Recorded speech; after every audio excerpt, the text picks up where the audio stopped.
You're listening to Packers Talk Network. PackersTalk.com.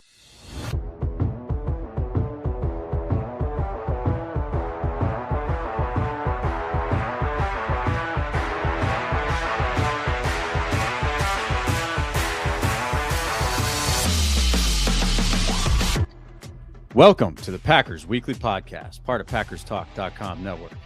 I'm your host, Myles, joined by your co-host, Tim Hamilton.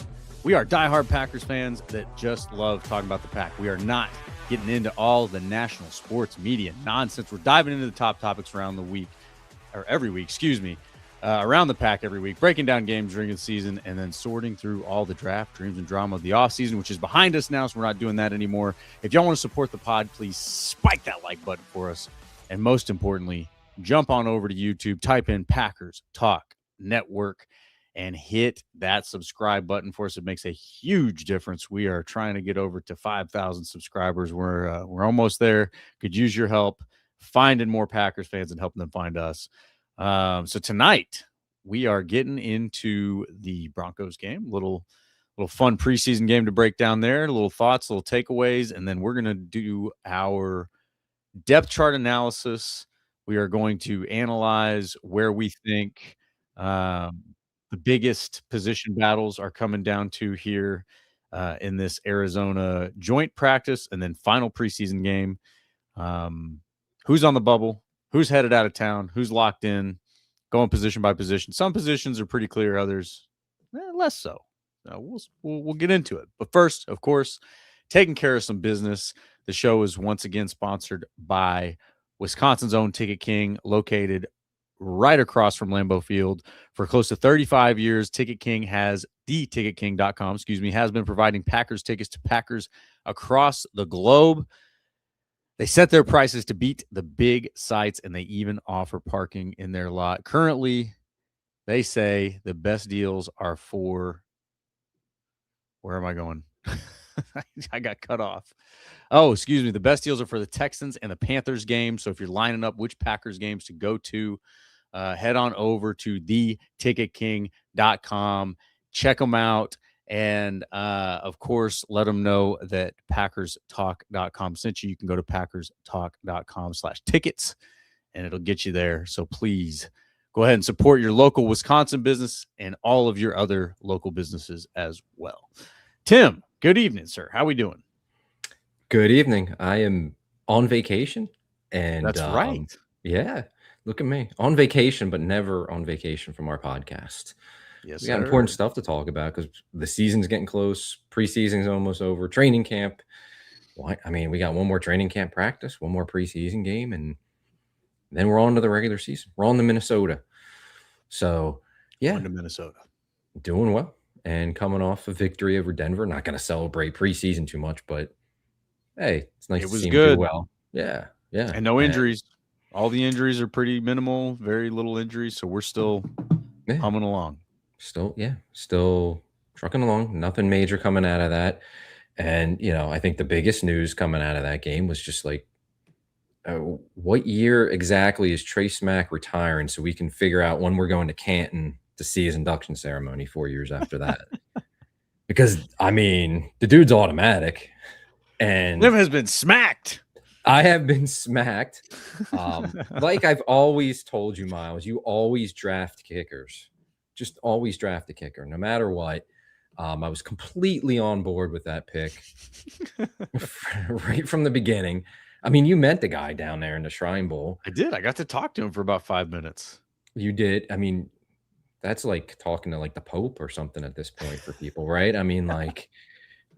You got smacked, then obviously I got smacked because I absolutely loved that pick. I loved trading up for a kicker.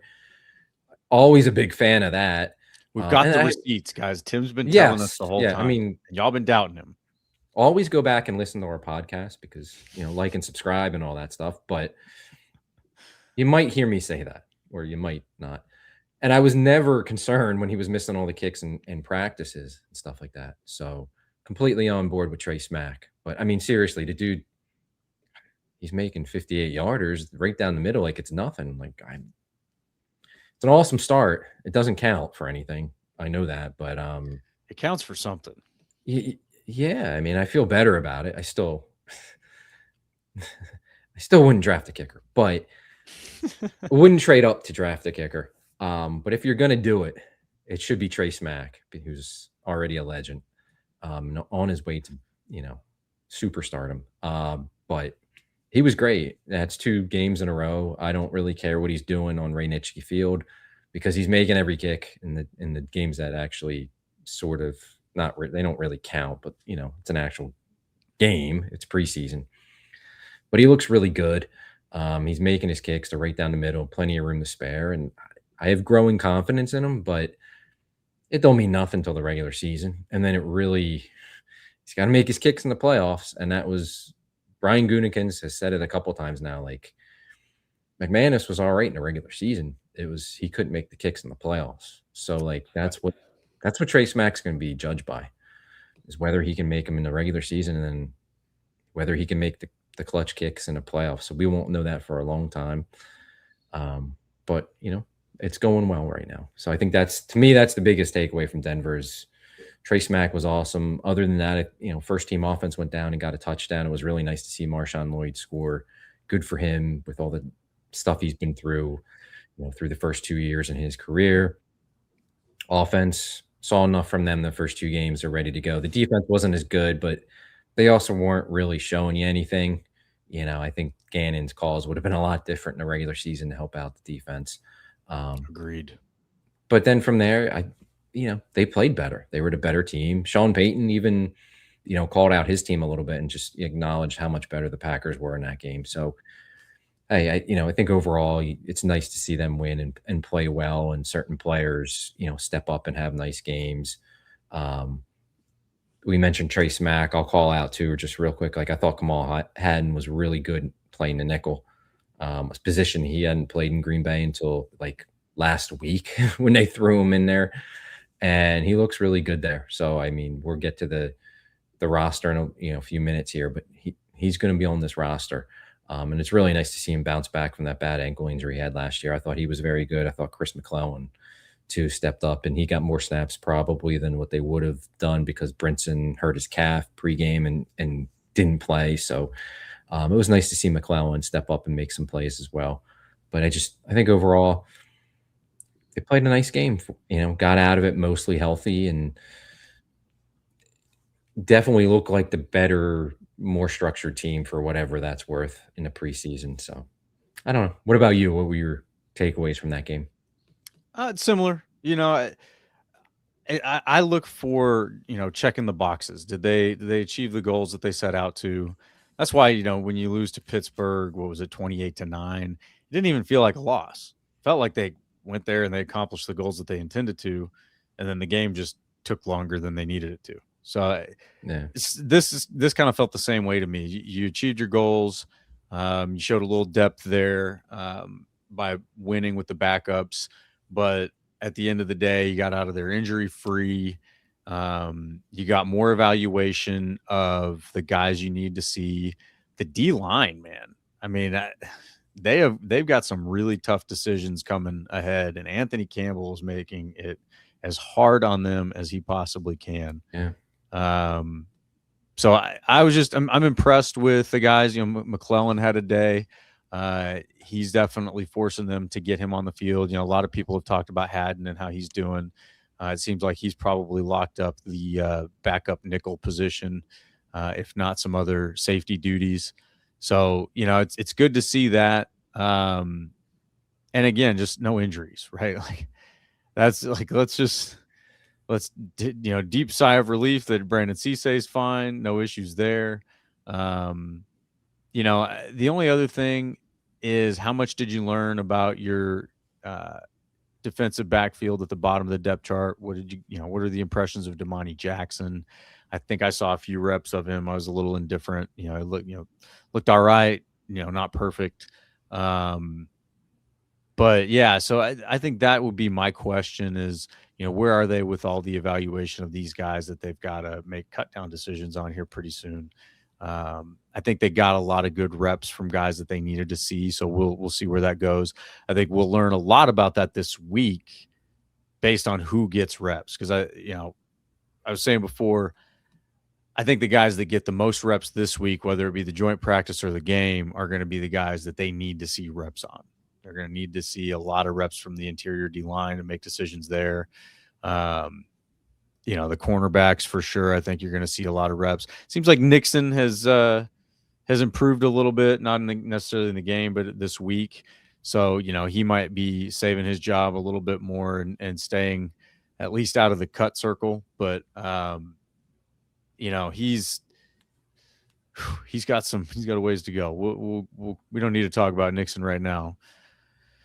But, as far as impressions from the Broncos game, I was very pumped about Trey Smack, man. Like, Trey Smack's my guy. Very excited for him, and one of the things I said about him after I interviewed him before we even knew he was going to be a Packer, as he seemed like he wants the big moments. So, it doesn't surprise me that maybe he'll struggle a little bit in practice when he knows he can work on things and be less than perfect, but then he seems to really enjoy those game moments where he's got to go in and deliver.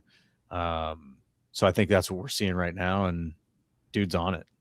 He is on it. We got ourselves a kicker, sir. I sure hope so.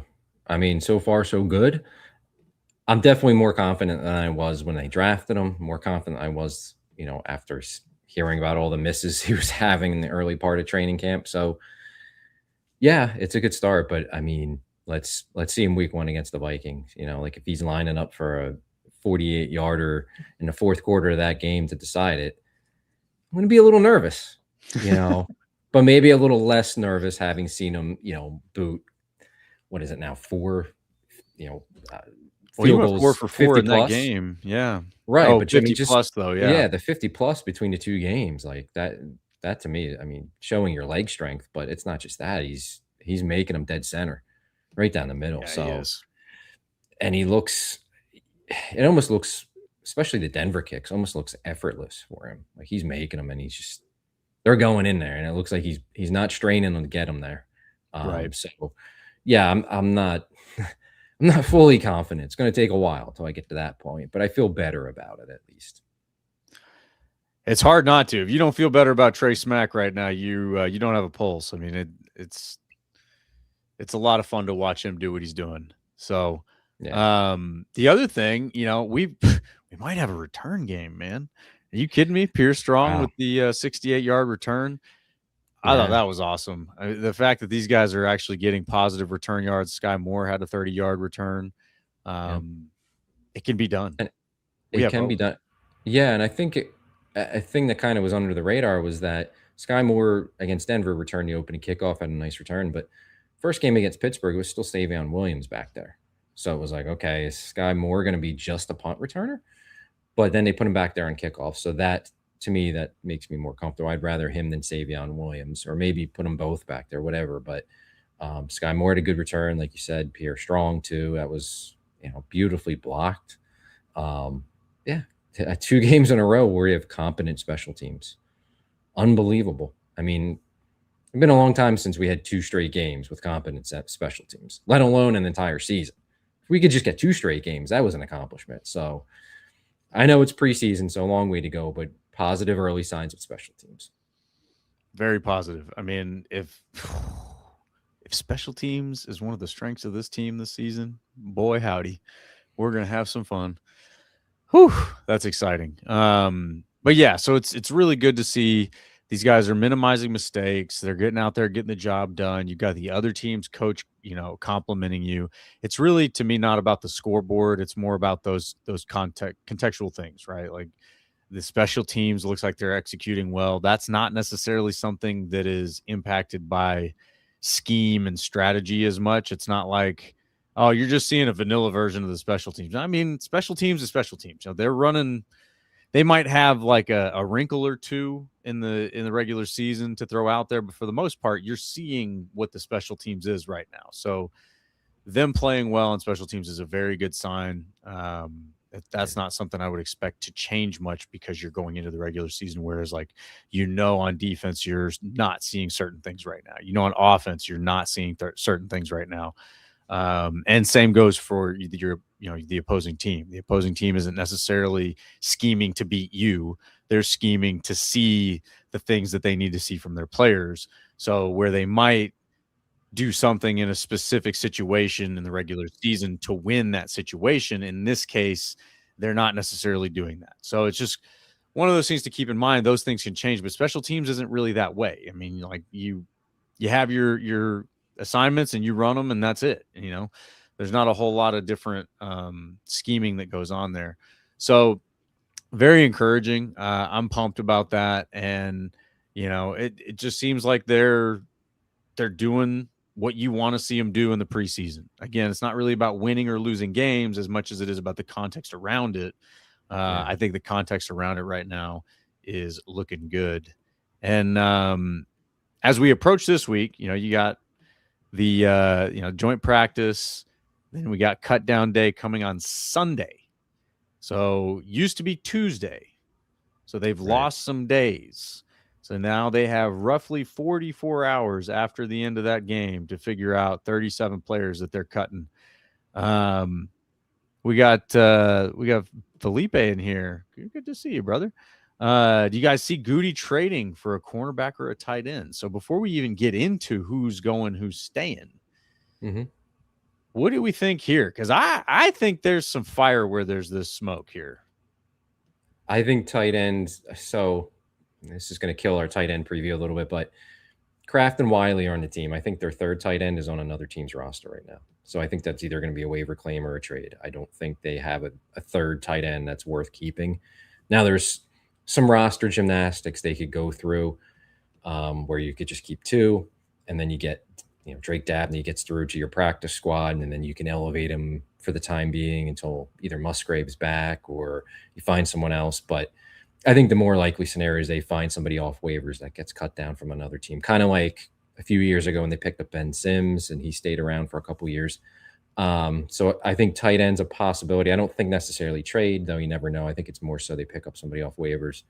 Cornerback, I wouldn't rule it out, but I think it's going to be tough because if you acquire another one, say via trade, you almost got to move either Valentine or Nixon to make it work, unless you're just looking to upgrade like Damani Jackson's spot, if he even has a spot. We can get into that when we talk about the cornerback depth chart. But you probably, if you want a cornerback, you want somebody that's an upgrade from Valentine or Nixon, I would think. So then you probably got to move one of those guys out. Could get a little, maybe it's possible, but it's going to be hard to find that. I know Joey Porter Jr.'s name's out there, and some Packer fans are talking about him.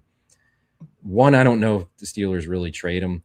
Two, if you trade for him, he wants to get paid, which is why he's, holding in with the Steelers. He wants a new contract. So you got to be prepared to not only trade for him, you got to be prepared to sign him. And I don't think he's a great scheme fit for what they want to do with Gannon's defense. So I don't really think that's a viable idea. Wouldn't rule it out overall, a cornerback in a trade or a waiver claim. But I almost think that if you're going to do that, you got to move on from somebody else that's already here to kind of make it work as far as who slots in where on the depth chart. But I definitely think, to go back to the question, I think tight ends, I think they're going to be adding a tight end. I think their third tight end is going to be a waiver claim or a trade. Yeah, I agree with that. I'm a little less invested in the tight end situation. I think there really could be something to the Joey Porter Jr. situation. And, I kind of look back to what they were doing whenever they went and picked up Micah Parsons. Goody's been talking about urgency, and they've got to be looking at this roster going, this roster's pretty tight. This is looking pretty good. There's, a lot of positions are panning out. Yeah, you got some question marks. We're going to go through them. But right now, nobody's perfect.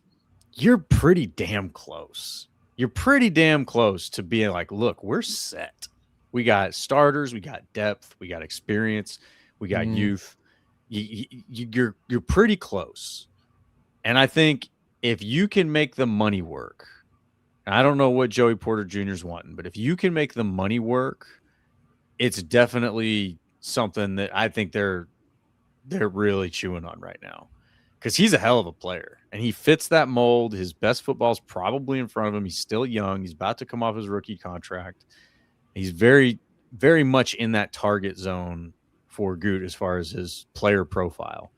And it's rare that a guy like that is available because he's good, but he and the Steelers just don't seem to see eye to eye. So I wonder what's going on there. But I definitely think there's something to it.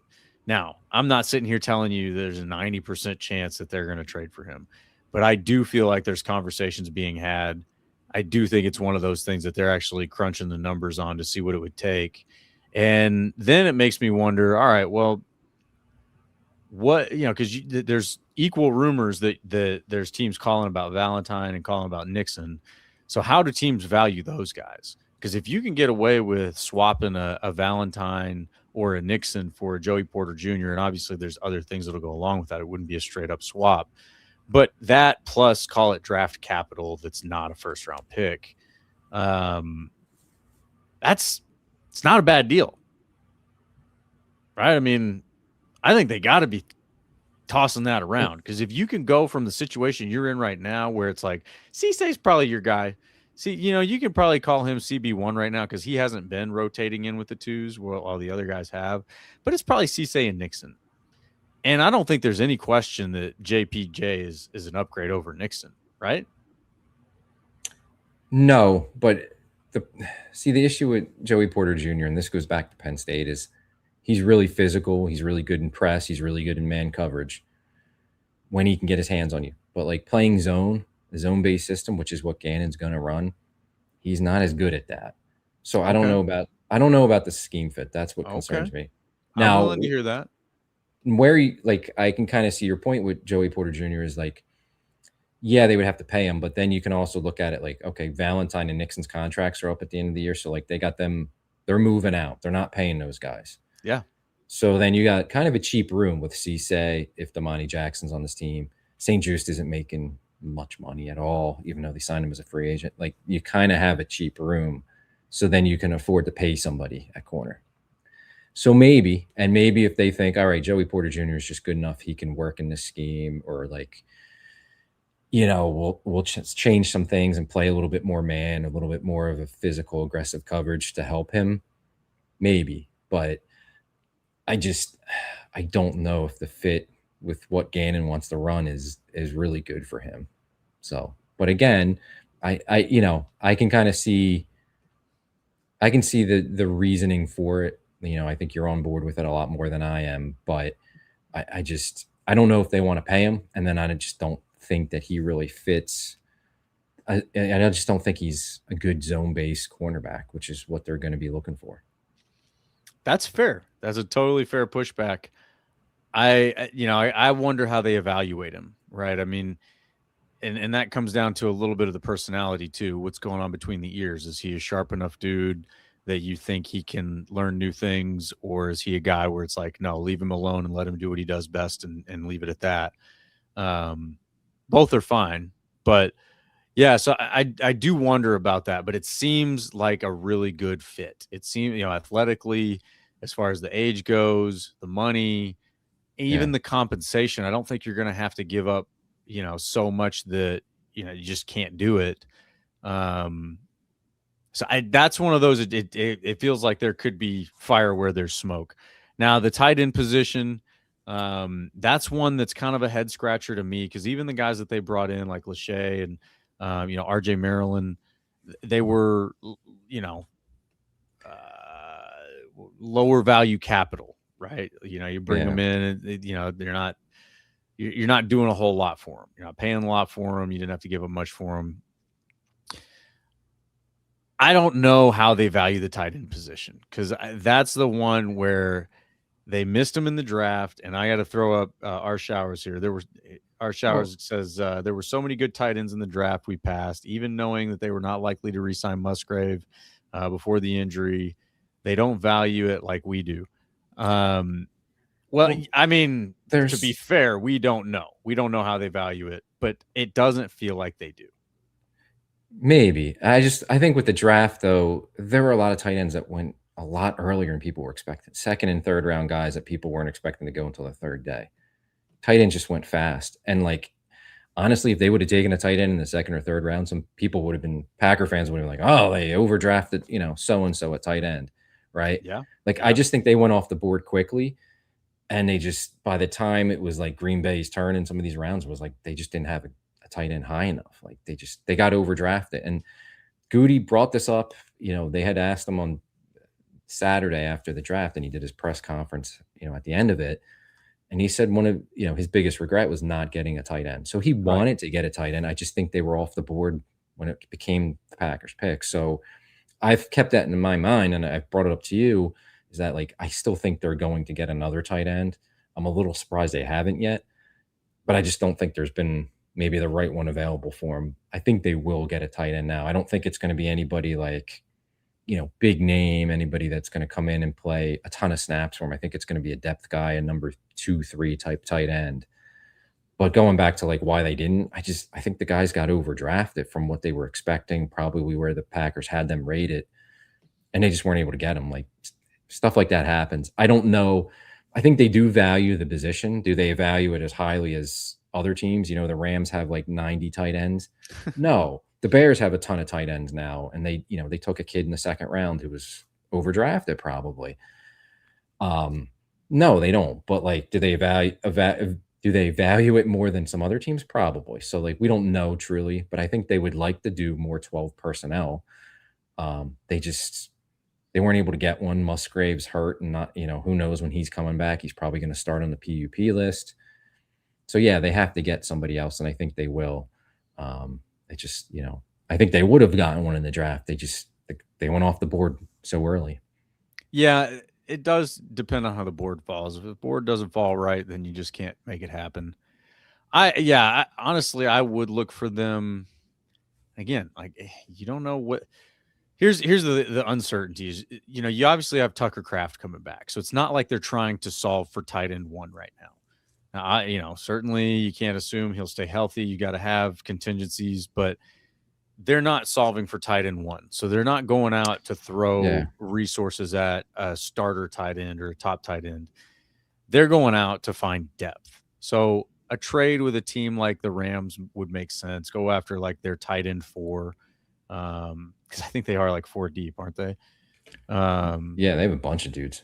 Yeah. So, go after one of those guys and feel comfortable that if that guy has to be a high-end tight end 2 at his highest, okay, you're fine with that, but he's probably tight end 3, tight end 4. How do they feel about the guys they have here? I think they really like Josh Wiley, right? So that's one where as fans, we might be sitting here going, he's all right, but I want better. That's not how they look at it, right? Like, if they like him, and that's their guy. So that's where you may not see it the same way they do, and that's fine.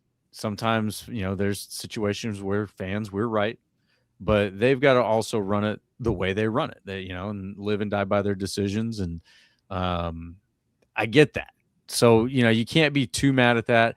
There have been options out there, and I wonder, why they haven't moved on any of these guys, like a Jonnu Smith or some of the other free agents that were available earlier this offseason.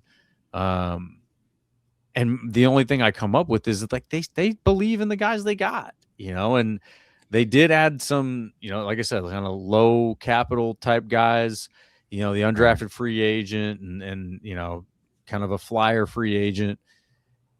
And those, honestly, I think we were all a little hopeful for RJ Maryland and Luke Lachey. I thought they were starting to look good. Injuries suck. It is what it is, but it does those positions and that part of the depth chart, you got to move on and find somebody who's available. So, I don't think it's for lack of trying. I just think they're not interested in throwing bigger assets at it, right? You're not going to go out and trade away, whatever the draft capital may be to go get somebody else's tight end 3. If you just don't believe you need to do that. Right. Like, there's other guys out there that have been out there and they haven't signed them for whatever reason. They like Josh Wiley. We know that, and it's, from there, it's like, all right, like, what are you going to do? So I just think they're in kind of a weird no man's land with the position. And, we're kind of already diving into the depth chart analysis. Yeah. Why don't we? Might as well take it there.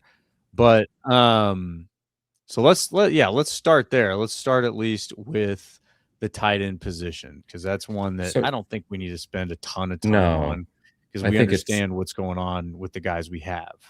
yeah, I think it's Kraft and Wiley, and then they find a tight end that's currently on another team's roster, whether that's via waivers or trade.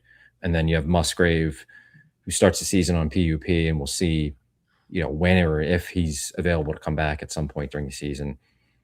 I think it's pretty cut and dry. If there's a third tight end that you keep around, it's Dabney. But that could be, again, it could be like a roster gymnastics where they keep him for the first cut down on Sunday, and then Monday they claim somebody else and he ends up getting cut. Like, it could be one of those things, or they could just And that go could with be two. what they're waiting for, right? Don't send out resources if you think that there's going to be guys available. Right. Where they could try to get by with two tight ends temporarily, because I don't think there's another team that's going to be claiming Dabney off waivers. I mean, you never know, but you can get him through the practice squad, and then you got those practice squad elevations you can use. And, if you need him for Minnesota, you bring him up for the practice squad and use your third tight end. And you can fill his roster spot on the 53 with somebody else at another position that you'd rather have on your roster than Dabney. So, yeah, but more than likely, I think their third tight end is on another team's roster right now. Yeah, that makes sense to me, and everything you just said there. Get Dabney on the practice squad. He's gotten some reps. They likely know what they have in him. So he seems like a practice squad guy to me. But yeah, I just think that there's kind of a combination of things that are going on here, and again, don't send out resources for a position that there's about to be cut downs. And they have an idea. I mean, they've got every other team's depth chart laid out. They know these guys. We keep up with the Packers, right? But we don't know every other roster and depth chart the way that we know the Packers depth chart. So they do, right? They've got that kind of information really well studied. And they probably have an idea of a tight end 3 and 4 that's out there that might be behind some pretty good dudes and have a chance to get waived. So you might wait for those. And then if you don't get your guy, then you might have to go out and burn some resources. But that's why you have a personnel department to find those guys. Right. So I think it makes sense to wait. They did what they could with the guys that they had in camp. Most importantly, you got Kraft coming back. He's looking good. Looks like everything's on schedule. So that's huge. And, it makes that whole situation less urgent. But I guess to sum it up for the position and the depth chart battle for tight end, Tucker Kraft is Tucker Kraft. Might be might finish the season as the best tight end in the league. Musgrave, we'll see. It sounds like that's going to be a longer term thing. Yeah. We may not see Musgrave in a Packers uniform again, which is too bad. Yeah. So Josh Wiley, they've liked him. Looks like he's going to be tight end 2. He seems serviceable. I don't think you want to put yourself in this position where he's a guy you've got to rely super heavily on. But between the receivers, the running backs, and everybody else, I don't think you're going to have that issue. And then Dabney, I don't think he makes the roster. He probably slides through to the practice squad. And tight end 3 is on a different roster right now. Yeah. So that's how we sum that up. So where should we go next here? Well, let's just fly through a couple that we know are pretty straightforward.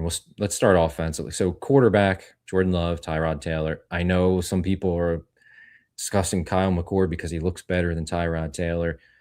I don't think Green Bay's going there. Tyrod Taylor's getting every rep with the 2s. I think, he hasn't looked great in the preseason games, but there's a lot of stuff that factors into that, like the guys around him. McCord has looked fine, better than I was expecting. So, cool. That sounds good as your number 3 quarterback on the practice squad. If you really have doubts about Taylor, then I think they'd have to look, for another veteran somewhere else. But, man, I don't know if they want to give up assets in a trade for that, or if there's going to be anybody cut that they're going to like enough over Taylor. It could happen. I don't think Taylor's a lock or anything at this point. I would be surprised if it's not him. But it's possible, there may be somebody that comes available, maybe like a Malik Willis type from a couple years ago, a younger player who they, think that has some upside that they can develop like they did with Malik Willis, maybe. But I still expect it to be Taylor too, and then McCord on the practice squad.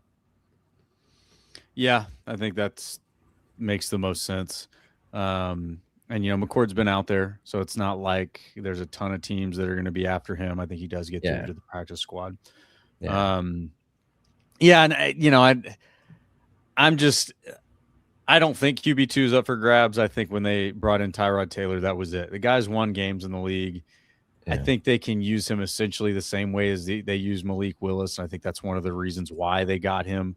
And it's not just because they can run with him, but it's because that he can be mobile and throw the ball. He can actually get the ball downfield. So, I think largely his issues during camp have been because he's been working behind the backup offensive line, which I don't know how much depth you've got on the offensive line, but we'll get there. Yeah.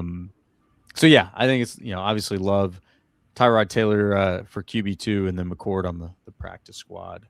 Okay. How about the running back room, man? Yeah. Are they in good hands here? I think it's pretty cut and dry. Jacobs, Lloyd, and Brooks are the guys. Unless something happens here in the next week or so with Jacobs' legal situation, I think they're locked in there. I know Pierre Strong had a really nice kick return. He seems to be the number 4 guy on the practice squad or on the depth chart, as far as his usage goes. That's fine. He was on the practice squad last year, and I think they brought him up for a game or two and, didn't really use him. So I don't know how highly they really value him, but he, the kickoff return was impressive. But it'd be nice to have him on the practice squad. Maybe he gives you depth for a return guy, depth at running back. But I don't see any of the other running backs beating out the 3 that we're expecting, which is Jacobs, Lloyd, and Brooks. Again, unless something changes with Jacobs' legal situation, but I don't think that's going to happen, between now and Sunday. I would think those are the 3 guys, and then 1 or 2 guys they keep around on the practice squad. Yeah. I agree. I don't think there's a whole lot of room to really disagree with that.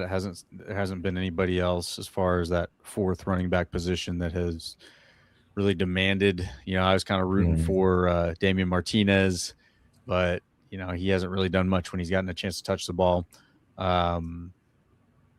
Pierre Strong looks solid.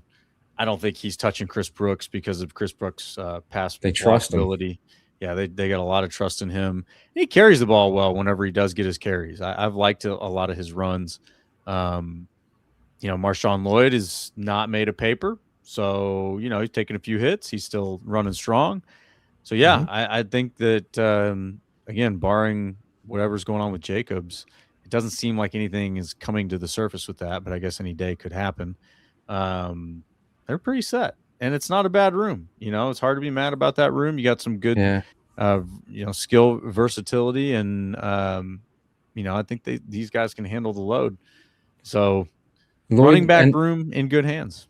And Lloyd looks like a different back than what they've had recently. Yeah, he does. I mean, he's got to get more reps and, because he's missed basically 2 years of football. It's really important. So I would think they're going to play him a lot against the Cardinals just to get the reps. And he, there's been some plays where you look at it, you're like, if he's a little more patient, he would have seen a hole and been able to hit it, where he's a little bit too dancy, or he's, it just doesn't have the vision on it or the patience. And hopefully that comes, but like the agility, the pass catching ability, the speed that he shows, it's a lot different than anything they got right now. And that's not to knock Jacobs or Brooks, but they might have something there in Marshawn Lloyd. But again, like he needs more reps to kind of like, develop basically, because he's got 2 years of being out with injuries. He needs that development time and to be able to see it at the NFL level. So, but if, he continues to stay healthy, I think he's going to be a real nice weapon for them on offense. Yeah, I agree. So I think they got the running back room pretty well settled. Yeah. The receivers, man, the question is how many can you keep, right? I mean, the bottom half of this depth chart is really making a tough decision for a position that I feel like going into camp was very settled, So I think your top 3 are your top 3. Doesn't seem like there's much room for that to change. Christian Watson, Matthew Golden, Jaden Reed. And then, Savion is probably pretty safely receiver 4.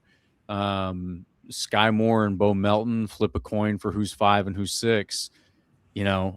6 is a lot. I think you're going to keep 6, but You got Nair, Shepard, and Sturdivant behind those guys that have all made a good case for being on this roster. I wonder if they will keep a seventh. Do you think they keep a seventh? I don't. I mean, the one in a couple of scenarios would be like if you go light, like we talked about tight end, maybe they could just keep 2 initially. Then that might allow you to keep a 7th receiver.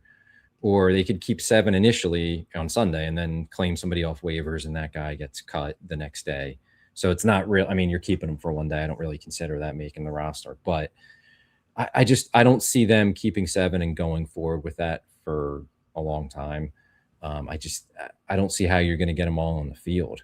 I like that they're using Sturdivant. He's getting special team snaps. So that I think is going to be really helpful for him and certainly gives him a chance because if you're going to be down the depth chart and receiver, you better play special teams. We know Bill Melton, they love on special teams.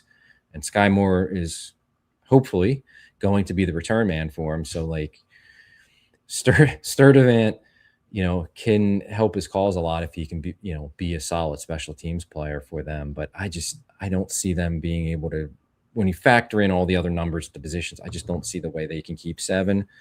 I certainly think though, like Sturdivant, Nair, and Will Shepard have made their plays. And Shepard was a guy who was on the practice squad last year. I'd be fine if they were able to keep him and get him through there. Nair as well. And Sturdivant, I like him because he kind of gives you something that they don't have a lot of, like the body type and the speed. He's not Christian Watson, but he's kind of like in that Watson mold of a big, speedy, guy that can stretch the field and threaten you down the field, but he's got the size to do it. Whereas that's a little different than what Nair and Shepard can do for you. So if it was me picking a 7th, it would be Sturdivant, but I think you go 6 and you try to get 2 of those guys on your practice squad. And I think you can because like Sturdivant was undrafted. So everybody had a chance to get him.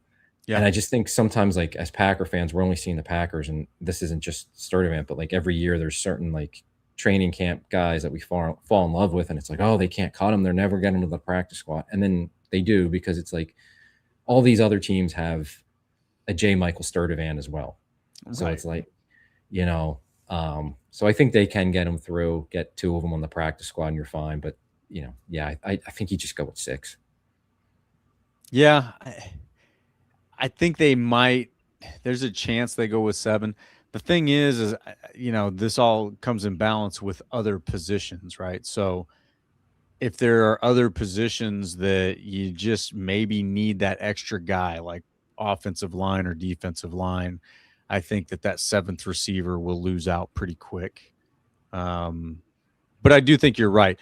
You may not get all 3 of those guys through to the practice squad, but I think you get at least 2 of them through. Hopefully you can keep Sturdivant, whether it's, you keep him as receiver 7 or on the practice squad, because I do think he's a guy who could really grow into this offense very well. But yeah, all 3 of them have done a great job and certainly I think deserve a roster spot. So we'll see. That's going to be a tough one. I think that's one of the tough decisions that these guys have to make in that 44-hour period. Is that receiver 7 role, whether you keep them or not. And then that's a good problem to have. You got a lot of competition there. You got the bottom of the depth chart really forcing you to think about it. So, as injuries do happen in this game, those guys that become the next man up, that they're ready for it, So at least those guys look like they're ready for it. Our Shower's got an interesting question here. Would you take a 6th for Melton? Probably not. And no. I don't think – no. I just – look, they love him. Like coaches, players, the GM, everybody loves him. He's a good locker room dude. And then like they put him in key spots, especially on special teams. Like they do. He's probably going to start as like one of their gunners. He was back there. Him and Sky Moore were back there for the opening kickoff. So yeah, you want Sky Moore handling it, but like if it goes to Melton, they're fine with him returning it as well. I know he's like wide receiver 5, but like the dude can come in and make some plays. He's got speed. He's essentially like your backup to Matthew Golden, right? Like he would probably be Golden. Like he's the guy behind Golden to take that spot. A 6th-round pick, I mean, I guess I would think about it. I don't think they would do it because I think they love him, and I think the roles that they're putting him in, like, not just on offense, but it's the special teams part of it. They'd have to fill all the different things that he does for them on special teams. And that's not like a one person just plug him in to take Melton's spot. That's like multiple pieces you're moving around on special teams. So I don't think they would do that. Would I? I don't know. They got so many draft picks coming next year, 6th-round pick. Like, it's a lottery ticket. Like, I think I would just roll. I'd rather just be comfortable with the guy who can play those special teams roles and potentially give us competent special teams than a future 6th-round lottery ticket. Yeah, that's a good point, man. I think, I haven't been the nicest to Melton. Seeing him in certain very critical situations, I was definitely I agree. less than pleased. And none of that's really his fault, I mean, and the whole making him practice at corner and then playing him at receiver, and then he makes mistakes. It's like those are the coach's fault. So I can't hold that against him, and he has made some plays this preseason. So it's really hard to say like, yeah, just get rid of the guy. I think you do have to consider maybe he's worth a 5th or a 6th. What if you packaged him with a Valentine for Joey Porter Jr.? I don't think the Steelers would do that. Okay. Well, I mean, I think that's where it gets, is like, what kind of package does he maybe get tacked onto that, one, makes your decision easier at receiver? Maybe you can keep one of those guys that you want to keep, and 2, acquire another asset where you need another asset. So that would be an interesting thing to me. I don't think you take him for a 6th. Your point, you got a lot of draft picks coming this next year. If he's got that intangible value in the locker room and on special teams and stuff like that, I don't think that's captured by a 6th-round pick. At that point, you're playing multiple roles. So it takes more than one player to replace a player that's playing multiple roles. So that, probably not a 6th-round pick. Probably not. Yeah. But, and I'm with you. I think the team likes him too much. I don't think they would do it either. Okay, on to the O-line. Yeah. How many? All right. So what's going on here? Because there's some shuffling happening. Right now, it looks like Jacob Monk is your starting right guard. Yeah, I guess. I don't love it. I mean, I think he's improved probably from what he was last year and certainly from his rookie year. But I think you start Jacob Monk at right guard, probably by week 4 or 5, you're going to be replacing him with someone else. Like, I just don't think he's an every week starting offensive lineman in the NFL. Just not a guy you want. Like, can he be a nice, serviceable swing interior guy, a center guard? Sure, I think I'm fine with that. Start for you a few games if you have injuries. Okay, maybe he can do that and get you by. I just don't think you want him as a preferred starter. And I think it's probably headed that way because they, this is now 2 weeks or 3 weeks of Belton not getting any reps at guard. So, I mean, I guess it's still possible they throw him back in there at some point. Once Zach Tom is fully back to taking 11 on 11 reps, maybe they put Belton back there. But I think that's weird. Like, I get maybe moving Belton to get some reps at tackle because you may view him as the swing guy too if injuries pop up. Okay, but not like 2 or 3 weeks of that. But maybe when Zach Baku-Boele, I think I just called him Zach Tom, ZBB is back playing right tackle full time, then maybe Belton kicks back. But I don't know. I personally, I would have just left Belton there and let him get the reps and hopefully get better. I know the pass protection is an issue with him, but I think he needed more time. Or I would go with Jagger. That's what Stinovich made it sound like. I think it was today or yesterday. He was up there, and he made it sound like they had Belton out at tackle just because of needing to get him reps and Z-Box still out. It's still weird, though. Like, this many reps, this many practices and games now where he's exclusively playing tackle. Like, it's too much. Yeah. Like, if they were going to move him back, like, what are you waiting for? Especially this week when you're going to have a practice with another team that's essentially your third preseason game. Like, what are you waiting for? So maybe it's going to be Burton. I know last week Burton for one practice, got some reps at right guard, but then in the preseason game against Denver, he was only at left guard again. So I don't know if he's truly in line there at right guard. I don't like it. I think, if we're making predictions right now, who starts at right guard week 1? Yeah, I think it's probably Monk, but I don't think he's a long-term starter there this year. I think we're going to see Belton or Burton take the job pretty quickly into the season. And I don't know why you just don't let one of those guys now.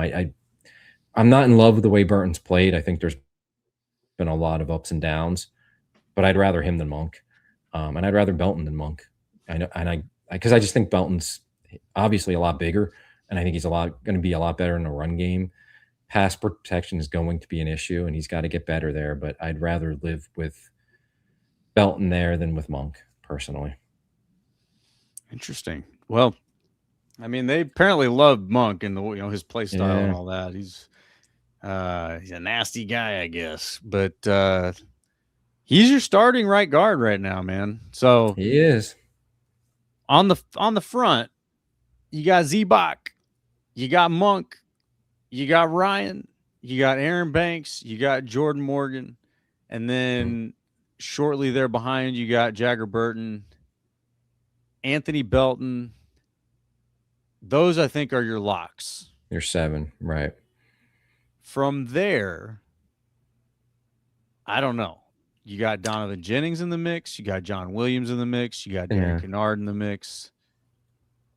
Those guys, I think, are very strongly on the bubble. I think. How many offensive line do you keep? Right. Do they keep 9 or 10? Because the first 7 you mentioned, I'm with you. I don't see any of them moving out. John Williams, I think, is making a case to make this team.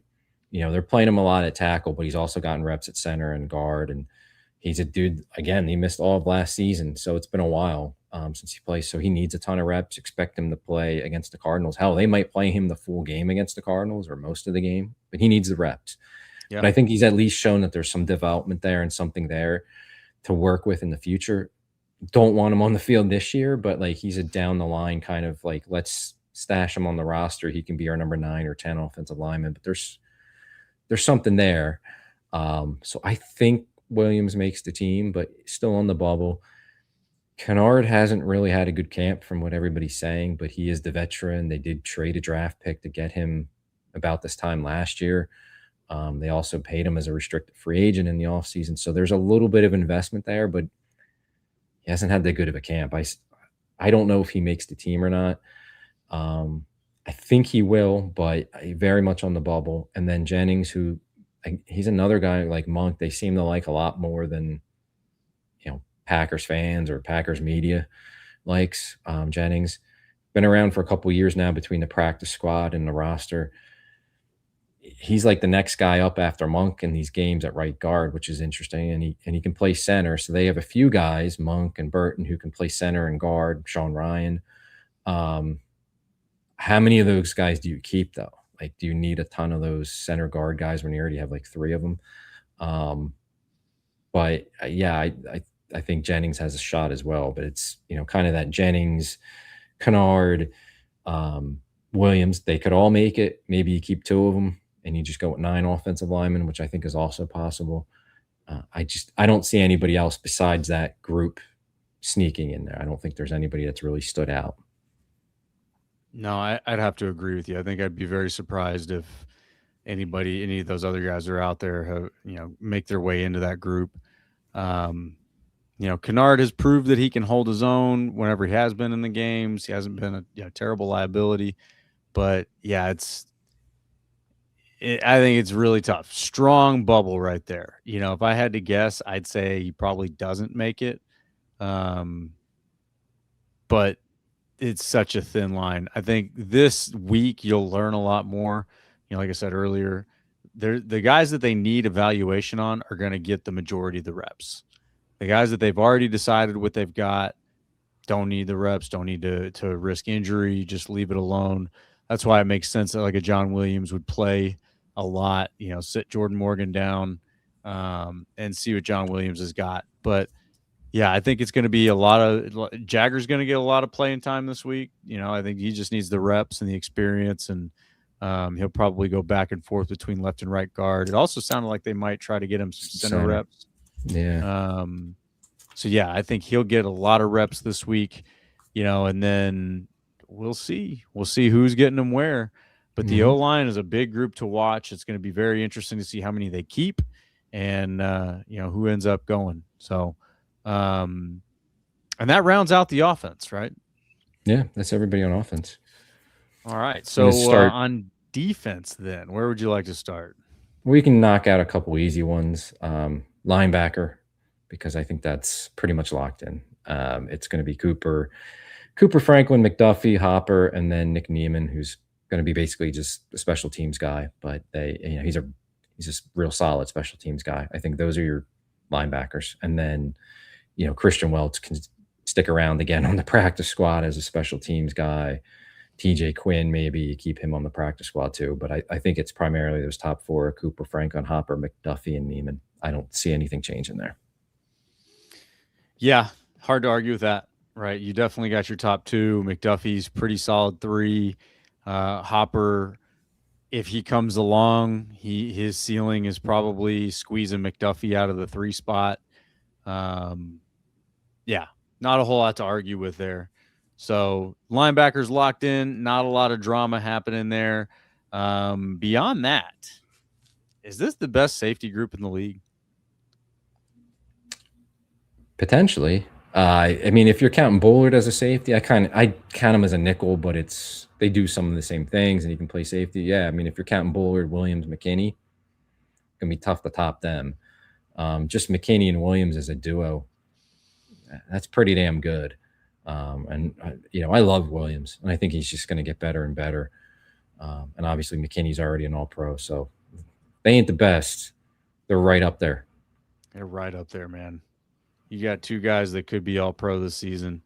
Yeah, there's not a whole lot to really get into there. Oladapo seems to be the top backup.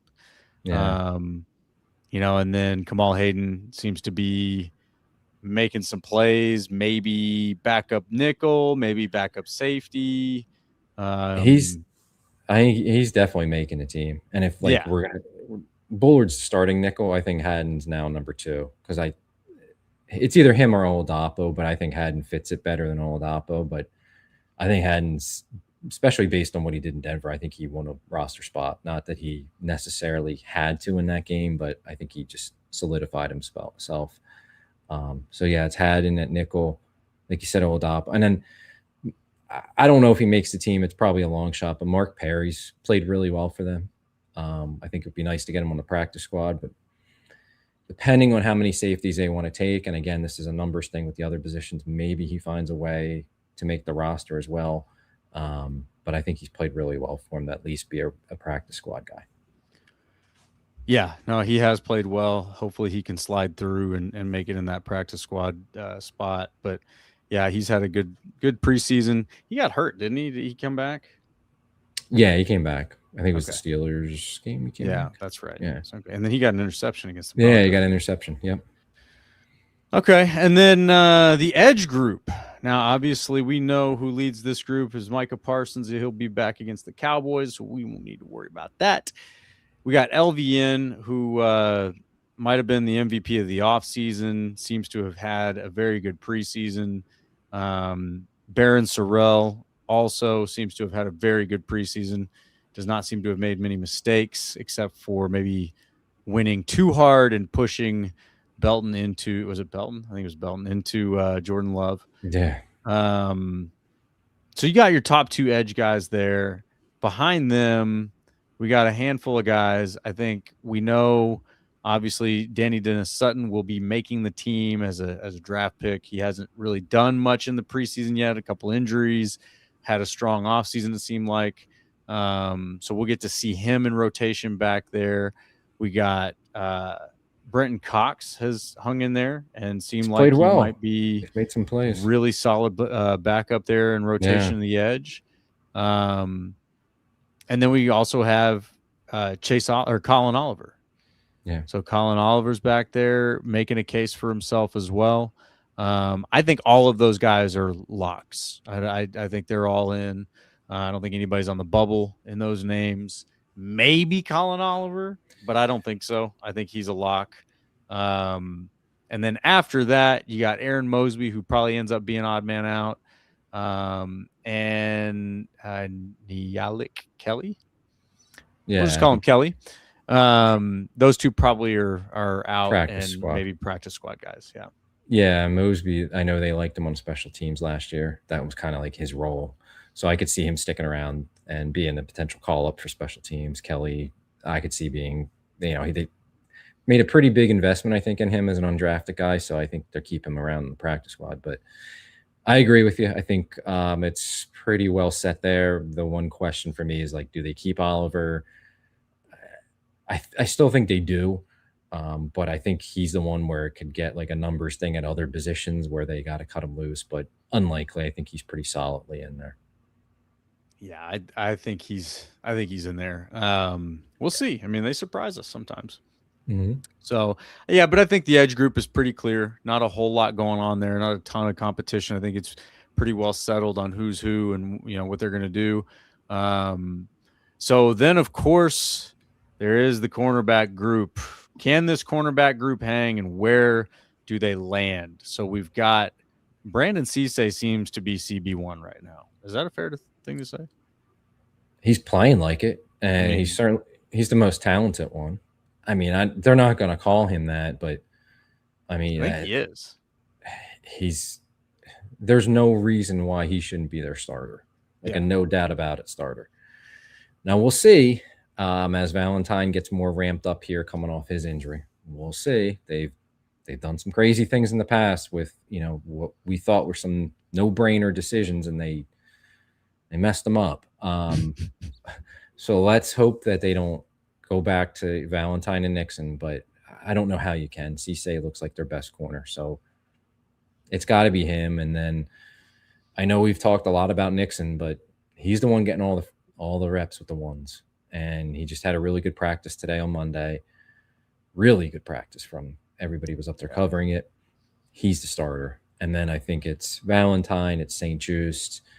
I think the one to keep not so much keep an eye on. Well, let's keep an eye on. I think a big game this week for Damani Jackson. It was nice that he got out there against Denver. He's a dude that against the Cardinals this week. He playing the whole game. Like he needs. Yeah, I think you're going to see a lot of Damani Jackson. You should, and I don't think he's a lock, but I think he's real likely to make the team. Now maybe they just view say, we can cut Damani Jackson because we got Haddon who can play nickel, but he's got a lot of experience playing outside. He can do both. And we want to keep somebody else at another spot, or they claim another corner. I don't know. But Jackson was a draft pick this year, even though he was a late draft pick, 6th round. I think they probably keep him and want, he's going to be one of those players on the roster who they try to redshirt all year. But he's not a lock yet. I think they will keep him, but he's in a game of bottom of the roster players this week. He's one to keep an eye on.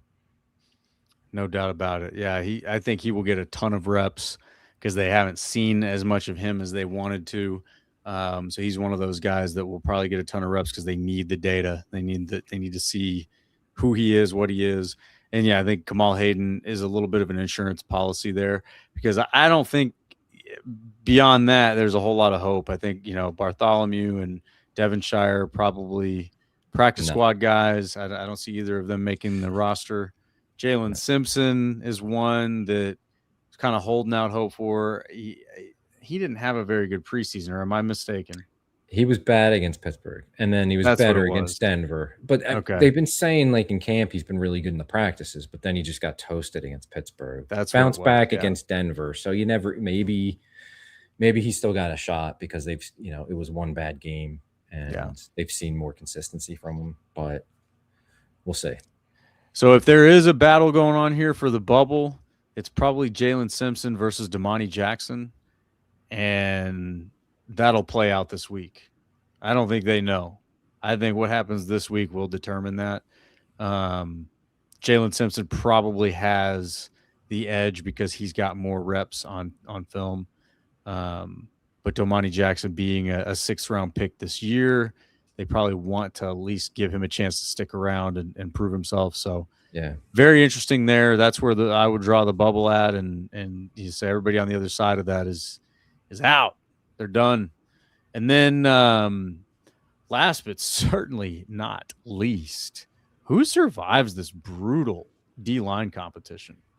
Well, it's 3 guys for 1 spot, and that's Stackhouse, who was here last year. Jonathan Ford, who was here for a couple years, left and then came back at the end of last year. And then Anthony Campbell, who's been one of the sensations of training camp. They've all had their moments. They've all been good at different times. And I keep going back and forth each week. We could have a different answer. Yeah. Jonathan Ford, though, has at least been like their starting nose tackle with the first team defenses in these 2 games, like where they put a nose out there to line up over the center. It's been Ford, and he's been good at it. Like, he kind of has that role. Now, is it enough to make this roster? Because they have other guys that can play nose, but like, he looks like he would be a nose tackle, on rundowns. Is that enough? I don't know. Stackhouse, they liked him enough last year to keep him around all year as an undrafted guy, place him at times for them. And then Campbell has been really good, flashing, in practices and games, showing some pass rush ability, batting down passes. Really cool story too. If I had to bet right now, it's Ford that they keep, and they try to get the other 2, or at least one of the other 2 on the practice squad. I think it's Ford. If it's not Ford, it might be Campbell. Just because it's kind of dependent on like what do they want, because I think Ford is probably, he's the nose and probably the best run defender. Campbell of the 3 is probably the best pass rusher, can give you the most pass rush. And then there's Stackhouse, who probably should be more of a run guy. I don't think he's as good as Ford, or at least not yet, but maybe he gives you, because he's a little younger, he kind of gives you like the upside at nose tackle that you're hoping for. I think he gives you a little more athleticism than those other 2. Yeah. So maybe they look at it like that, and we want to keep the guy that gives you a little more upside. He's going to be in the, a 6th defensive lineman anyway, so he's probably not going to see a whole lot of time. Maybe that's their way. But if I had to pick it today, I think I would lean towards Ford, but it could be any of the 3. Yeah, it really could. That is a tough competition they got going right now. Jordan Riley is also kind of sitting on the outside of that. Not really sure he won't be back till late in the year, if at all. Right. He's so coming off the Achilles. So he's kind of there, when he comes back, it'll be interesting to see how they factor that in. It'll also probably depend on other injuries too. But you got Carl Brooks, Javon Hargrave, Devontae Wyatt, Warren Brinson. Those are your solid 4. McClellan as well, being a high draft pick. He's not going anywhere. He's had a good preseason, good camp. So those all are your locks right there. And then, like we said, Anthony Campbell, Nazir Stackhouse, and Jonathan Ford are the ones that are 3 guys fighting for 1 spot. I don't think I see them keeping a 7th guy. No. But stranger things have happened. And if you want the D-line depth for rotational purposes, there's certainly a case to be made for keeping a 7th guy. But at some point, you got to look to the other positions and decide where you're going to take that from. So going to be very interesting. This week, I think, positions that are going to get decided is going to be the corners, the D-line, and maybe one of those offensive line spots. But, for the most part, a lot of this stuff is already settled. We know who's going to be going out there as starters, who are the locks. So we're hoping for, things to look sharp and no injuries, baby. No injuries. Knock on all the wood. No injuries. That's what we really want out of this week. Whether they win or lose, who cares? Doesn't matter. It's not why they're playing these games. They're playing these games to learn about the players, figure out which ones are the best ones for them, and keep them and cut the rest. So that's what's happening. So they've got 44 hours to cut 37 players after that game ends on Friday. Yep.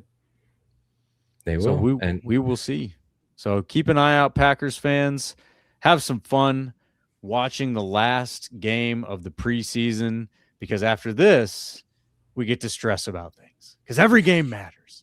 and it's all the end of the year, or we're going to the Super Bowl. We're either going to be terrible or we're going to be the best every week. And we got to fire people every week. We got to cut people every week.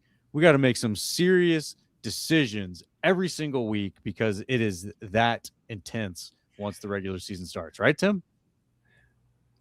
Sure. Why not? Oh, boy. I'm not looking forward to that part of it, but I can't wait for regular season football. And, hey, the next time we talk next week, we're going to have the roster. That's true. Yes. When we will have the roster. The roster for the Minnesota game. Yeah. Yeah. We will know. Certainly that roster changes a lot. So yeah, it's kind of funny. The first 53 man, you know, like a day later, somebody gets cut and somebody gets added, you know, so it's like, it's a weird, unofficial, official starting point. But either way, we will know. And, you know, a lot of those cuts are permanent. You know, there's some swapping around that goes on after the final 53, but a lot of those are more permanent. So we will know. And that'll be an interesting thing that we can dissect next week. We'll get into how the joint practice went, how the final preseason game went, and, of course, what are they doing to make sure they start the season 1-0 against the hated Minnesota Vikings. All of that coming next week. So if y'all had fun with us tonight, please spike that like button for us. Most importantly, jump on over to YouTube, type in Packers Talk Network. Network's important. And hit subscribe. We got some other great podcasts going on this channel as well. So check them out. We're talking Pack all week long. And you got me and Tim every Monday night hanging out. 9:30 p.m. Central, streaming live, talking Pack, and getting into it. So if y'all want to come hang out with us, please do. Tell a friend, bring a friend, and we will be back next week. So, of course, as always, go Pack.